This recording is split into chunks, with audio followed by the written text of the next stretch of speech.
जय जिजाऊ, जय शिवराय, जय शंभूराजे. गड किल्ले संवर्धन प्रतिष्ठान महाराष्ट्र राज्य सादर करीत आहोत. शिवसाम्राज्याचे दिनविशेष. 5 जानेवारी इसवी सन 1658 साली महाराजांनी 5 जानेवारी 1658 ला माहुली काबीज केली. नंतर राजमाची, लोहगड हे डोंगरी किल्ले ताब्यात घेतले.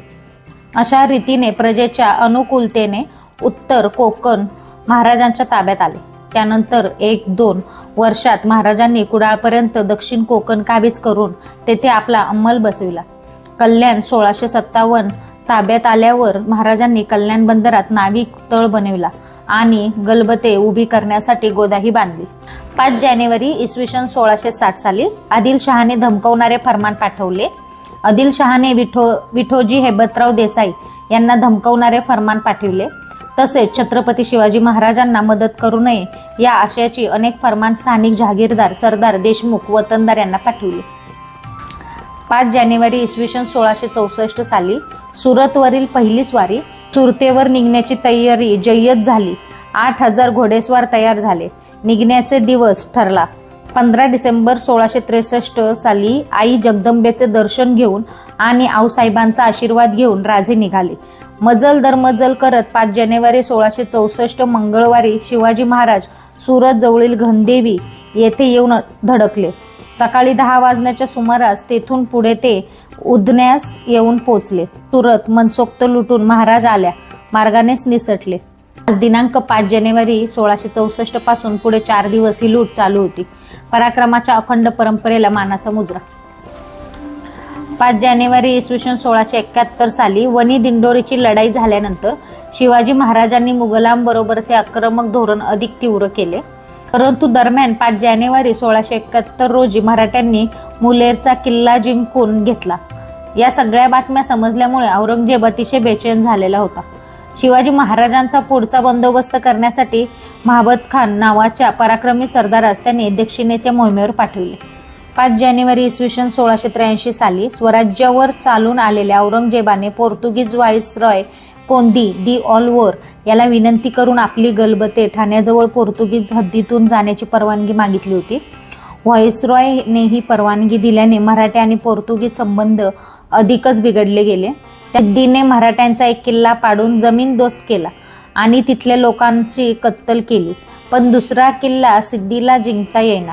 त्यामुळे सिद्दीच्या मदतीने बहादूर खान तिथे आला. गडावरील मराठी आणि मुघल सैन्यात लढाई होऊन गड मुघलांनी ताब्यात घेतला. 5 जानेवारी इसवी सन 1693 साली देसूर मुक्कामी जुल्फिकारचा समाचार हा काळ होता. 1692चा मराठे पळून पळून मोगलांना मारत होते. संताजी, धनाजी असे सारेच वीर शर्थीने राज्य राखत होते. त्या राव दलपतला सूचना काय करायचे. जुल्फिकार खान तर पाठीला पाय लावून पळत सुटला. त्यांचे सैन्य चहूबाजूला आपला जीव मुठीत धरून पळत सुटले होते. पळताना सगळ्यांच्या तोंडात एकच वाक्य होतं, भागो भागो संताजी आया. ही लढाई घडली तेव्हा तारीख होती 5 जानेवारी 1693 साली. 5 जानेवारी इसवी सन 1734 साली सिद्दींचे सैन्य रायगड पुन्हा ताब्यात आणण्याच्या वाटचालीस लागले व पूर्वीचीच परिस्थिती उत्पन्न होऊन मराठ्यास पराभूत होण्याच्या नामुष्कीचा प्रसंग येणार असे दिसून येताच इसवी सन 1733 डिसेंबर अखेरीस शाहू महाराजांनी प्रतिनिधींशी पुन्हा एकदा रायगडबद्दल चर्चा केली. त्यावेळी प्रतिनिधींनी सांगितले की शाहू महाराजांनी दरसाल 40,000 रुपये दिल्यास मी रायगडावर 1,500 सैनिक ठेवून रायगड राखतो. शाहू महाराजांनी बाजीराव व चिमाजी आप्पास आज्ञापत्र धाडले की मातबर सरदार बरोबर फौज पाठवा. चिमाजी आप्पाने स्वतः घाटावर अगर रायगडाच्या माचीस अगर रायगडाच्या पायथ्याशी राहावे. शाहू महाराजांनी पेशव्यांच्या मदतीसाठी सैन्य पाठविण्याची व्यवस्था केलीच होती.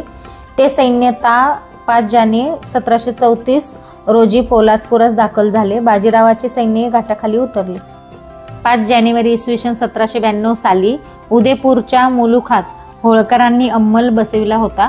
उदयपूर राजा भीमसिंगाने पाटील बवांचे व होळकरांचे महालात उपद्रव करून तमाम अंमल उठविला आणि आपली ठाणी बसविले.